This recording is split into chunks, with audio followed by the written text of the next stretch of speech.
story time. I've chosen another fairy tale for you. This time I've chosen Rapunzel.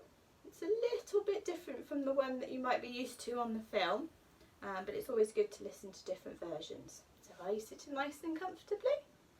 Fab.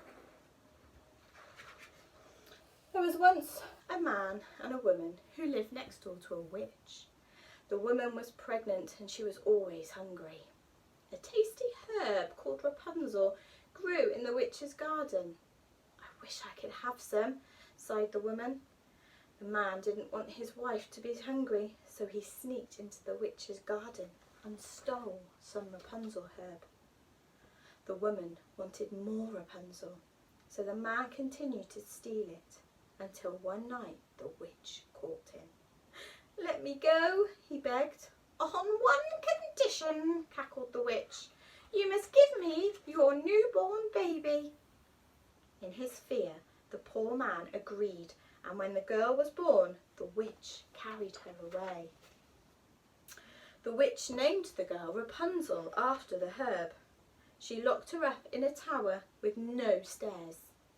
As Rapunzel grew, so did her hair, in a long flowing plait. When the witch visited Rapunzel, she would call, "Rapunzel, Rapunzel, let down your hair." Rapunzel would lean out of the window and the witch would climb up, using her plait like a rope. Rapunzel was lonely and sad. She would sit by the window and look at the faraway towns and villages, longing to go out. She sang to pass the time. Rapunzel didn't know that the king's son often passed the tower.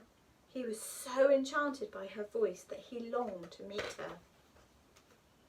One day, Rapunzel heard a familiar cry, "Rapunzel, Rapunzel, let down your hair." But it was the prince, not the witch, who climbed into the tower. "I heard you sing and had to meet you," he said, "so I watched from the bushes until I saw how the witch climbed up."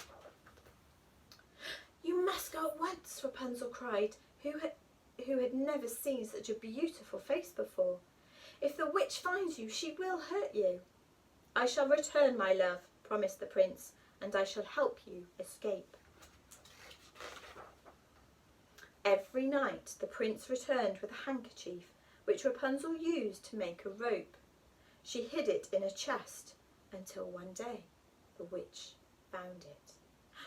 In an angry rage, she chopped off Rapunzel's hair and cast a spell, sending Rapunzel to the desert. That night, the prince arrived with another handkerchief. "Rapunzel, Rapunzel, let down your hair," he cried. Down came the hair, but it was the witch waiting for the prince in the tower.